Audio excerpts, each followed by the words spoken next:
Umeshakutana na mtu kwa bahati mbaya lakini akawa na maana kubwa kwenye maisha yako. Umeshakutana na mtu wakati usiodhania lakini akatengeneza maana kubwa kwenye maisha yako. Ndivyo ilivyokuwa baada ya mimi kukutana na Raphael Kayuni maarufu kama Boss Fuga.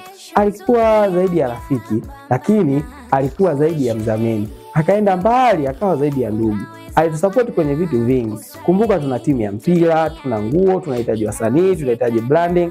Hebu imagine unapata mtu ambaye kutokana na mapenzi yake binafsi bila kulazimishwa na mtu yoyote, angekuwa na uchaguzi wa kumsaidia mtu yoyote, lakini alichagua kutusaidia sisi na kutusupport sisi kwenye mechi zetu, kwenye kuvaa brandi, kwenye kuwapa wasanii, na mpaka sasa hivi tunaandaa Swahili Family bado tuko naye bega kwa bega. Binafsi najivunia kuwa na mtu kama yeye, Raphael Kayuni. Raphael Kayuni, daima Swahili Family itajivunia uwepo wako wewe na kamwe hatutosahau yale ambayo umetufanyia. Raphael Kayuni, Boss Fuga, we respect you. Wakati tunaenda duniani, Mungu akupe maisha marefu.